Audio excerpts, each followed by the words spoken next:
estamos começando o terceiro episódio da sexta temporada, que vocês já sabem, está imperdível. E nesse episódio a gente vai brindar conhecimento, conteúdo, trocas e brindar essa dupla, porque nós vamos entrevistar uma dupla. Gente, olha que chique. Bruna Soares, da Moët Hennessy, e Pedro Henrique, que tá no forninho. Tá quase. Pode ser que, quando esse episódio for pro ar, Pedro Henrique já esteja no colinho. Ai, que delícia! Bruna, seja bem-vinda. Muito obrigada por ter aceitado o nosso convite. Olá, boa tarde. Obrigada a vocês pelo convite. Estou muito feliz de estar aqui com vocês hoje. Viemos em dupla, então estou acompanhada, como você bem falou, eu e Pedro Henrique. E estamos muito honrados com o convite, com a oportunidade de bater esse papo hoje aqui com vocês. Estamos animados, né, Paula? Com certeza, vai ser uma delícia, tenho certeza. Mas conta pra gente um pouquinho aí do portfólio da Moët Hennessy, como é que funciona, porque a gente tá falando muito sobre esse mercado brasileiro.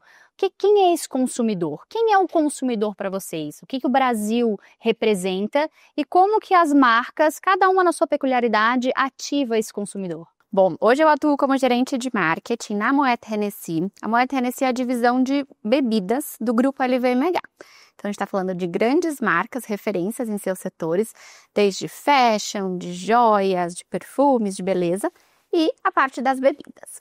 Então, hoje, na Moët Hennessy, a gente tem um portfólio super amplo, que é um portfólio que vai desde champanhes, então com marcas icônicas de Veuve Clicquot, Moët Chandon, Dom Pérignon, Ruinart, enfim, entre outras, até vinhos e destilados, que também compõem esse portfólio. Então, é muito legal a gente saber que a gente tem dentro de casa bebidas sempre de altíssima qualidade, é um portfólio de luxo, são bebidas super premium, mas para todos os gostos de consumidores, para diferentes ocasiões de consumo. E o brasileiro tem esse desejo de experimentar. Então, a gente também se beneficia muito nessa estratégia de poder ter uma versatilidade para poder agradá-lo e se conectar com ele, dependendo de cada momento. No episódio anterior, a gente estava falando com o Fredi, da Tag Heuer, e ele estava falando que o consumidor brasileiro é muito curioso. Ele quer saber, ele quer perguntar, ele quer se interessar, ele quer ir na profundidade do produto, não só o produto, mas a experiência em si. Vocês percebem isso também? 100%. Acho que o consumidor brasileiro tem essa curiosidade e o consumidor do mercado de luxo, ele ainda vai além, porque ele já teve a oportunidade de experimentar muitas coisas, seja no Brasil, seja fora do Brasil, acesso, enfim, a diferentes oportunidades. E aqui no Brasil, quando ele volta e olha para as marcas, ele espera o que essa marca vai oferecer para ele, que tipo de experiência, o que vai fazer o tempo dele, que é valioso, porque esse consumidor ele tem esse asset que é o tempo dele, que é escasso, como ele vai engajar e ser encantado pelas marcas. Então, nós, dentro da empresa, a gente sempre tem esse olhar, dentro dos nossos planos, das nossas estratégias, de pensar cuidadosamente uma curadoria de quais são as experiências, quais são os pontos de contato que esse consumidor está presente, o que ele valoriza, para a gente poder surpreender. Não é nem sobre ir de encontro, porque o mercado de luxo, as marcas, elas têm essa, quase como essa responsabilidade, esse papel, de você se demonstrar inovador, de você entregar algo que vai além do que aquele consumidor imaginou ser possível. Porque é justamente sobre você surpreender e você continuar transformando e criando aquele imaginário dele e enriquecendo essas fontes de criatividade e de experiências. Nós falávamos, né, Manu, que o consumidor brasileiro, ele é inconformado. Então, ele gosta de muita informação, ele gosta de história, ele gosta de conhecer, né? Tu acha que o perfil do consumidor de luxo no Brasil, ele é mais exigente? Eu não sei se ele é mais exigente do que outros países, mas ele é bastante exigente. O brasileiro, ele gosta de ser mimado. Então, ele gosta, mesmo que seja um detalhezinho, tudo importa. A gente sempre fala que o luxo, ele mora nos detalhes. E é sobre isso. Você precisa pensar numa experiência como um todo, mas ter essa atenção minuciosa a cada detalhe, a cada ponto que você vai ter de conexão com ele.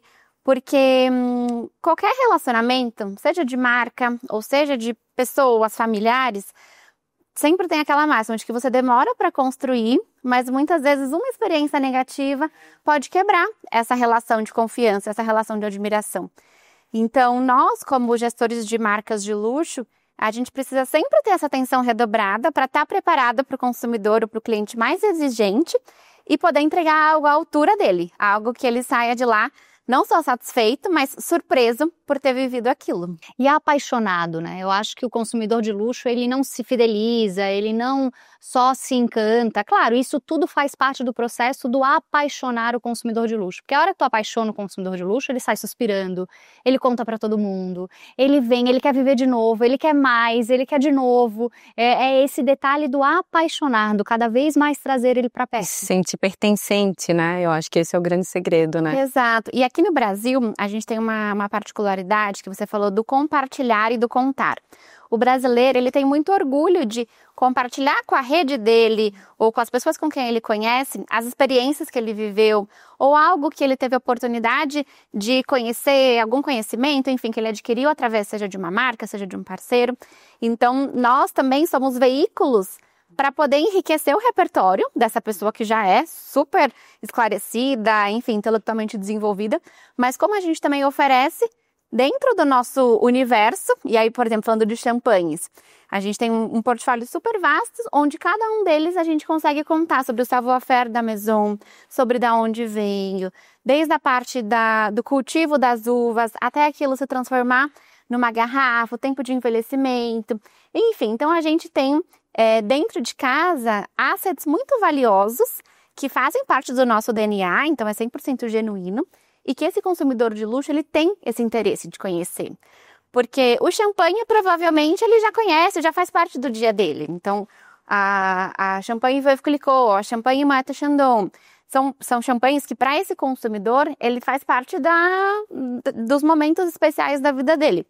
Mas o que mais ele pode agregar de conhecimento sobre essas marcas, sobre esses produtos que já fazem parte do dia a dia dele, para que ele possa, quando ele for receber alguém com uma garrafa daquela marca, quando ele for fazer uma grande celebração, um casamento de um filho, ou uma comemoração de aniversário de casamento, enfim, uma ocasião especial para ele, ele não seja só a champanhe do evento, mas sim algo que carrega valores, que carrega símbolos, que vão até construir essa conexão e fortalecer essa ocasião, esse momento. E de forma natural, né? E para cada rótulo, existe algum tipo de estratégia única?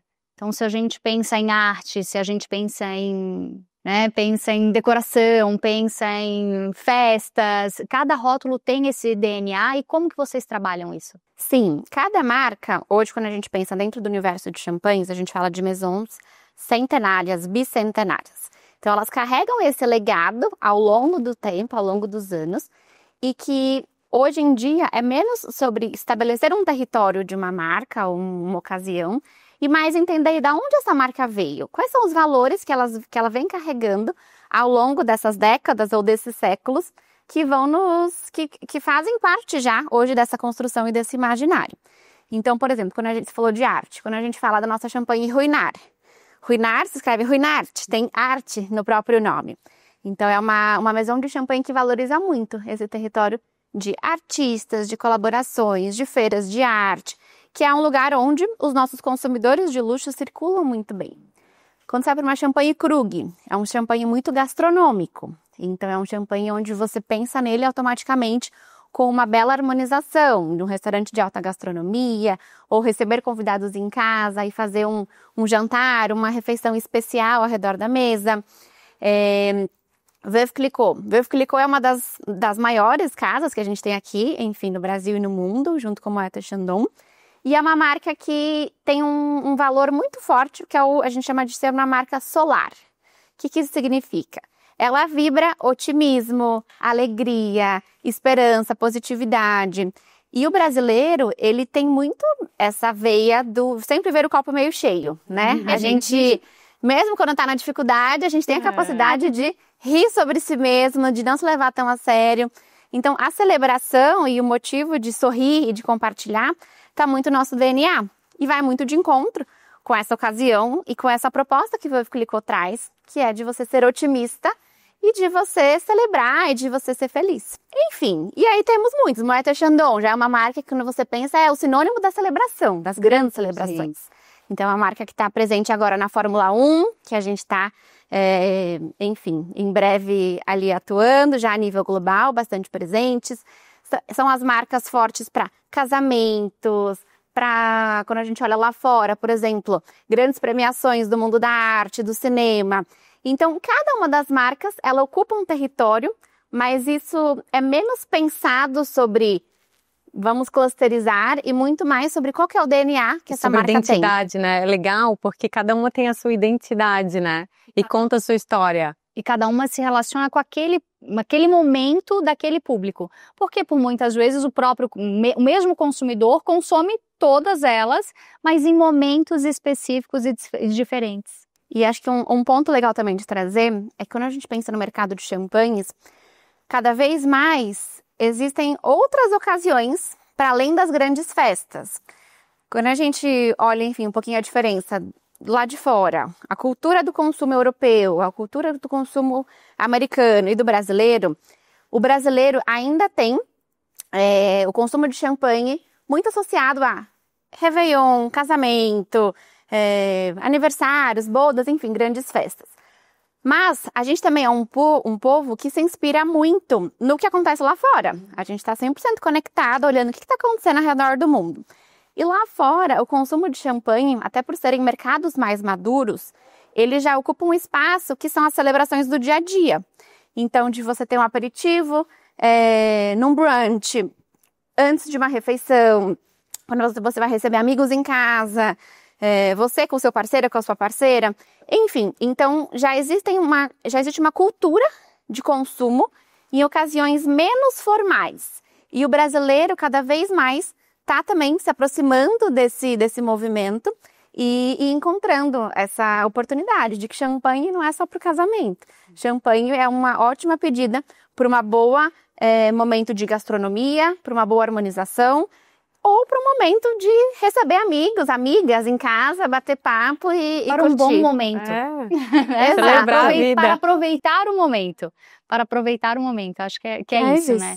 E quando vocês pensam em ações de relacionamento, essas experiências, isso é global ou vocês conseguem pensar diretamente no consumidor brasileiro? Adaptar isso para o consumidor brasileiro? É um misto. As maisons de champanhe, por elas serem marcas bicentenárias e estarem com uma forte presença ao redor do mundo, existem uma série de iniciativas que são globais e é sempre mais estratégico e mais inteligente a gente aproveitar o que já existe uma relevância a nível mundo e trazer para o Brasil. O que a gente faz, sim, é entender como a gente aterriza aquela estratégia que faz sentido no hemisfério norte, provavelmente, para um país com uma cultura muito particular, que é o brasileiro. Então, nós, profissionais de marketing, acho que esse é um dos maiores desafios, de que não é simplesmente olhar, se inspirar e reproduzir. É entender o que isso significa, qual que é a tradução dessa ativação que está acontecendo numa estação de esqui ou num beach club incrível de Ibiza, como eu trago isso para o Brasil. E aí sim a gente tem essa liberdade de poder customizar, de poder aterrissar essa relevância local. Porque senão o consumidor não se conecta. Uhum. O consumidor brasileiro, ele gosta de ver o que está acontecendo lá fora, mas a gente tem essa questão de, putz, isso aqui é Brasil, a gente tem orgulho de quem a gente é, e do que a gente faz, e da nossa identidade, e justamente dessa energia que a gente tem e a gente coloca nas coisas. Então, é sempre esse equilíbrio de alavancar algo que já é relevante fora, mas trazendo essa relevância do Brasil. Fazer uma releitura e trazendo as características do Brasil. Exatamente, é bem por aí. Que aí fica particular, fica individual e fica para esse consumidor, não é? E fica genuíno, fica né? Genuíno. Não fica uma coisa que, enfim, o consumidor vai falar, puxa, não fez, tá lindo, mas não se conectou comigo, não fez sentido. E quando a gente pensa nesse público de luxo, que tá acostumado a essas experiências, puxa, é legal ele entender que a marca que ele admira, lá fora ela se comporta de uma maneira, e aqui no Brasil ela é especialmente pensada para ele, naquele contexto, naquela ocasião que ele está vivendo. Mas que ao mesmo tempo segue a mesma identidade, segue o mesmo padrão, mas entende ele na sua individualidade. Exato. Tem essa consistência sem perder a relevância do que importa para cada lugar. Bruna, quero saber do Bold. Conta Bem tudo assim, pra pá. gente.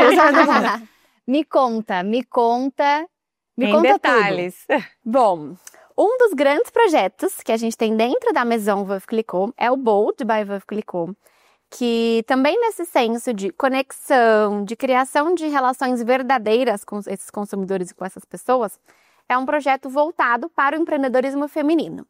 Então, quando a gente pensa na Maison, desde os primórdios, a Maison Veuve Clicquot, não sei se aqui todo mundo conhece, mas Veuve significa viúva, Sim. Clicquot.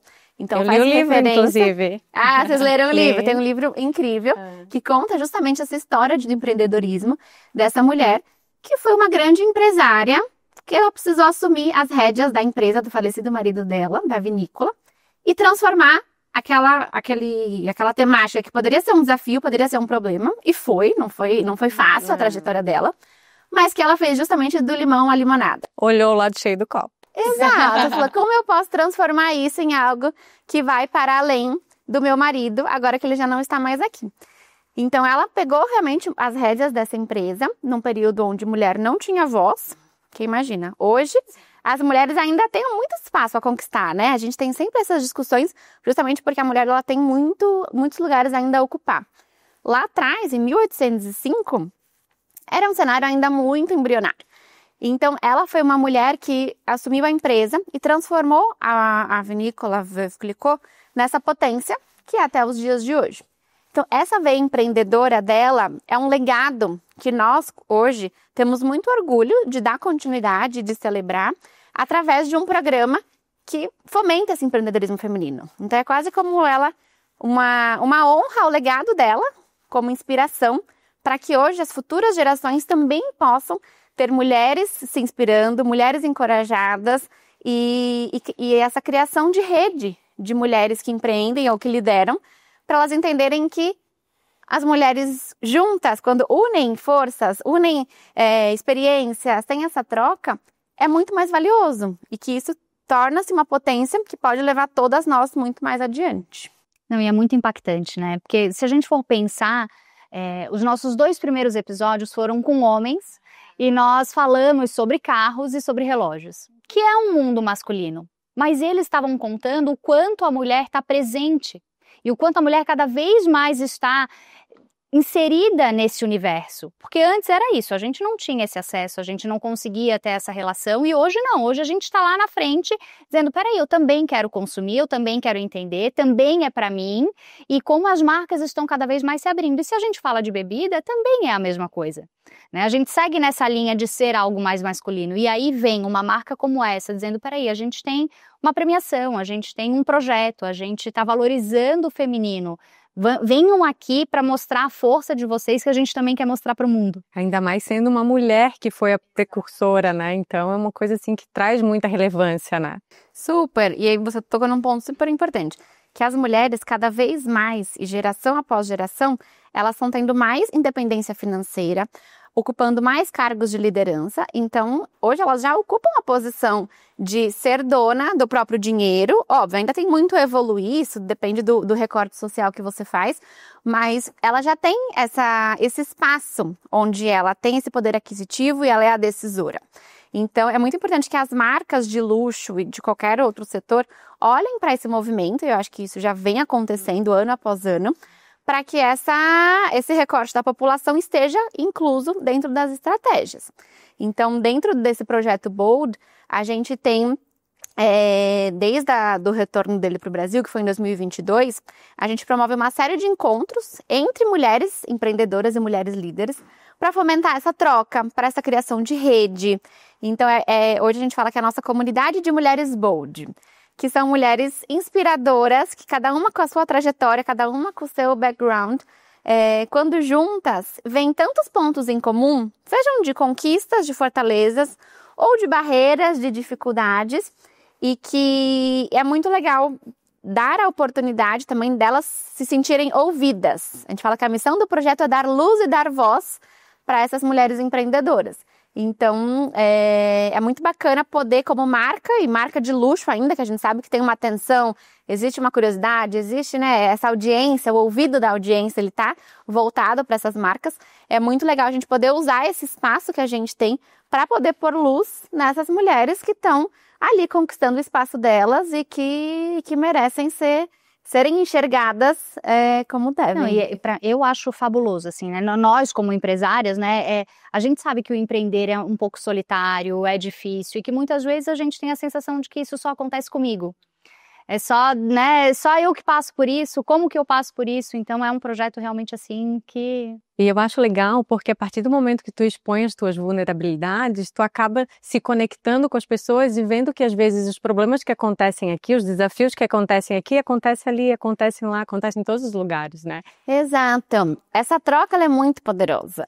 Porque a gente percebe isso muito nos encontros, nós temos os bold conversations, que são essas conversas cheias de coragem, cheias de vulnerabilidade, onde a gente traz algumas temáticas que foram construídas com base num estudo real que a gente fez, que foi o Barômetro do Empreendedorismo Feminino, que é para entender essas motivações, as dores, o que leva essa mulher a empreender, o que leva ela a desistir, o que está por trás disso. E quando a gente extrapola isso para uma população maior e promove essa troca e esses encontros, a gente vê isso, que a dor de uma, a verdade de uma é muitas vezes a da outra. E quando você coloca luz sobre esses temas, óbvio, não é que eles desaparecem, não é que os problemas desaparecem, mas você muitas vezes encontra força na outra para falar, puxa, você viveu algo assim? Vamos conversar? E é legal que desses encontros saem trocas genuínas, saem negócios de pessoas que se conectam e enxergam, enfim, potências umas nas outras. E essa criação de rede mesmo, que é muito poderosa. Não, e é muito legal porque quando a gente fala de luxo, né, eu sempre comento que para mim uma das coisas mais brilhantes do mercado de luxo é a escutativa. Porque a sensação que eu tenho é que o tempo inteiro o mercado de luxo está com o ouvidinho assim, né, com as orelhinhas para cima, eu quero escutar tudo, eu quero entender todo mundo.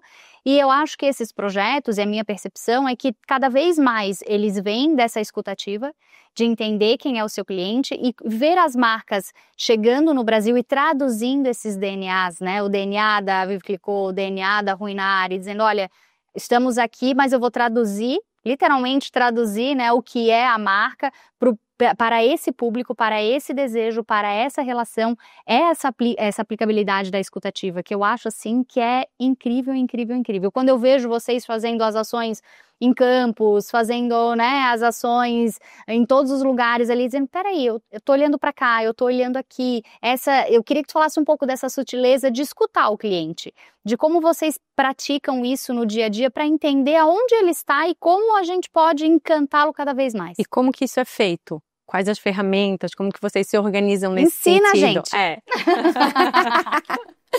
Claro. Isso aqui é só uma roupagem pra gente aprender. Mas é ótimo, porque é isso. A gente aprende todo dia, não existe uma fórmula mágica. A gente aprende muito, eu adorei esse termo que você trouxe, da escutativa, porque ele é muito real, é muito verdadeiro. É sobre você estar atento a cada movimento, a cada novidade, a cada ponto de interesse que o seu consumidor tem. Então, isso acontece por ciclos, né? Então, tem momentos onde tem alguma tendência, alguma coisa mais forte despontando, mas a base do consumidor, o valor, o que ele valoriza, o que importa para ele, existe ali uma constante, que óbvio, o público é diverso, as pessoas são diferentes e individuais, mas é sobre a gente conhecer a fundo o que é esse perfil de consumidor gosta, o que ele espera de uma experiência, onde ele circula, quais são os destinos que ele vai. Então, ele vai para o Nordeste em determinado período do ano, ele vai para outro polo turístico no inverno, ele frequenta quais restaurantes, quais são os hotéis que estão acontecendo ou que estão entregando uma experiência que vai de encontro com o que a gente valoriza. Então, a gente tem esse olhar tanto para o consumidor final, para a pessoa que vai de fato tomar uma tacinha de champanhe e brindar, mas também para os nossos parceiros estratégicos que vão nos ajudar a chegar nesse consumidor. Porque, querendo ou não, onde hoje vocês consomem uma tacinha de champanhe? Pode ser dentro de casa, mas muitas vezes é num estabelecimento. Então, nós também temos esse papel e esse olhar, essa curadoria de entender, puxa, eu preciso me comunicar com ele, mas eu preciso também fazer isso muito bem feito, através de um grande hotel, ou de um restaurante, ou de algum local que me ajude a posicionar a marca e que, ao mesmo tempo, entregue esse valor percebido para o cliente. Então, por exemplo, a gente fez, no começo do ano, a gente trouxe um lançamento de Veuve Clicquot, que era Veuve Clicquot Rich, que é um champanhe novo para você ser consumido com gelo. Então, ele é bem, assim, fresquinho para o verão, uma delícia. E a gente criou uma ativação inspirada nas ativações que acontecem ao redor do mundo, que é um Sun Club. Então, a gente criou um Beach Club de Veuve Clicquot num hotel parceiro, que é o Carmel Taíba. Então, a gente fez uma ativação de janeiro a março junto com eles, onde a gente identificou, puxa, os nossos consumidores enxergam valor nesse local, é um local que tem valores parecidos com a gente, vamos criar uma experiência inesquecível lá?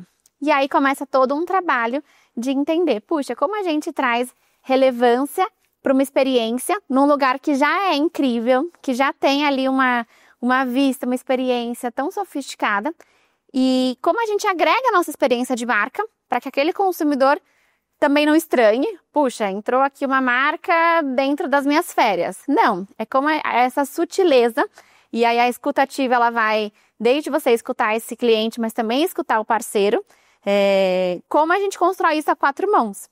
E eu acho que dentro desse universo de luxo, você tá conectado a pessoas que entendem desse público, entendem desse mercado, faz muita diferença, porque ele é muito dinâmico.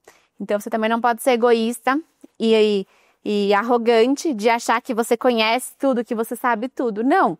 A cada momento, isso muda, isso se atualiza. Então, como você se cerca de pessoas que vão te munir desses detalhes, dessas sutilezas, que no fim vão trazer a experiência ser mais completa e mais valorizada.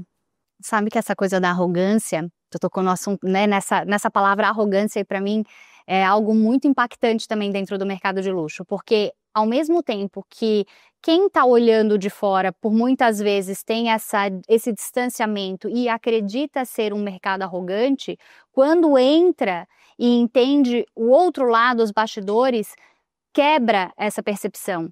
Uma vez eu estava na Louis Vuitton, em Paris, e eu estava falando com um dos gestores e eu questionei ele. Eu disse, vocês são, né, top of mind, mercado de luxo, todo mundo fala Louis Vuitton, Louis Vuitton, Louis Vuitton. O que faz, como vocês fazem para ficar sempre no topo? Vocês são sempre lá em cima. Aí ele falou, nós somos humildes. Nossa, foi muito impactante para mim, nós somos humildes, porque a gente aprende todo dia. Eu não posso, não é porque eu cheguei, que as pessoas acham que eu cheguei, que eu vou cruzar os meus braços. Eu sempre preciso chegar. Eu sempre preciso manter isso. Então, isso da arrogância é muito impactante dentro do mercado, né? De estar ali, eu tô sempre aprendendo. E pensando no mercado brasileiro, o consumidor brasileiro, ele muda. O tempo todo. O tempo todo, toda hora, a cada segundo. É impressionante. Uma hora ele quer isso, outra hora ele quer outra coisa completamente diferente. E aí é escutativa. Né? Aí vem de novo, peraí, deixa eu escutar, qual é o momento dele? E às vezes ele tá na praia e ele quer uma coisa, ele tá em casa ele quer outra. É isso. E aí você descer desse pedestal de achar que por você ser uma marca, puxa, as marcas que nós representamos são do grupo LVMH. É um grupo que é sinônimo de qualidade, de referência. Então, mesmo a gente tendo esse pano de fundo, a gente precisa descer do pedestal e entender que o consumidor, ele é o rei. Ele que vai direcionar o que é relevante, o que não é, qual que é o caminho que a gente vai seguir. Então, acho que a humildade, ela é essencial para você estar aberto a aprender, a ajustar rotas e não ser fixo em uma ideia, né? Às vezes você desenhou um super plano e em algum momento você falou, puxa, eu acho que não é bem aí. A gente tem que ter a humildade e o sangue frio de falar, esse consumidor não vai se encantar por esse caminho, a gente vai precisar ajustar essa rota. E acho que essa construção genuína de você poder também ter trocas com parceiros, com pessoas desse mercado, é o que faz hoje as marcas líderes, como é o caso de muitas das nossas marcas, né, dentro do grupo, continuarem vivas e continuarem relevantes, porque elas entendem a importância de se conectar de forma genuína com esse consumidor. Nossa, é incrível, né? Não sei, me deu uma sede. Me deu uma, não sei porquê, Uma mas me deu sede de champanhe, uma Manu. sede de champanhe. Sempre vai bem, né? Nossa, nossa. Mas, Bruna, olha, estamos chegando na reta final do podcast. Aguenta, Pedro Henrique aí. Aguenta, Pedro Henrique aí. E eu quero te fazer uma pergunta que é bem difícil. Lá Hein? vem ela. Tá bom, vamos lá, vamos ver. Tá, tá, tá, tá. E ó, te concentra, te concentra. Tá bom. É brincadeira. Mas eu quero saber o que é luxo pra Bruna. Bom, luxo para Bruna, eu acho que é justamente você ter esse olhar e esse olhar cuidadoso a tudo que você toca e que você interage. Então, é sobre você enxergar que o luxo ele não tá dentro de uma grandiosidade apenas. O luxo ele tá nos detalhes. O luxo tá na forma como você se comunica com as pessoas, na forma como você se apresenta, com a elegância com que você navega entre as pessoas e entre os ambientes onde você tá. Então, acho que para mim o luxo, ele é muito mais sobre um status, do que um status, um produto ou uma marca de luxo, e sim sobre o comportamento e a forma como você se conecta a tudo que está ao seu redor. O luxo não é excesso, é essência. É isso. É isso aí. Eu Ai. concordo. Eu acho que o luxo também é muito verdade, né? Sobre aquilo que tu é, sobre o que tu acredita. E tu poder se conectar com essas verdades dessas marcas te torna relevante, né? E traz uma relevância para você também. Você acaba se conectando, se sentindo pertencente, né? Então é incrível. É isso. É um universo muito inspirador. É, demais. Eu sou suspeita, enfim, quando você trabalha à frente de marcas de luxo, é um privilégio e uma grande responsabilidade também de cultivar essas marcas que já estavam muito bem construídas antes da sua chegada e que vão continuar sendo incríveis depois que você já não estiver mais ali à frente. Então, é um privilégio poder atuar e conhecer mais desse mercado. Ai, Bruna, muito obrigada. Foi incrível. Obrigada a vocês, Amei, é uma amamos. delícia, nossa, vai passar muito rápido. Pena que a gente tem horário, né? Porque senão a gente ia ficar aqui. Mas depois que o Pedro Henrique nascer, gente, aí a gente volta. traz ele também ao vivo, já que a gente falou tanto dele. Traz ele ao vivo, aí ele também, meu Deus, ele já vai entender tanto de luxo. É isso, que já vai nascer sabendo. Já escutou tanto nessa barriga. Mas, Bruna, muito obrigada mesmo. Obrigada, Prazer te ter queridas. aqui e vamos ter mais. Vamos nessa, contem comigo. Bom, Obrigada. obrigada. Beijo, gente. Até a próxima. Até Tem mais mais. episódio, hein?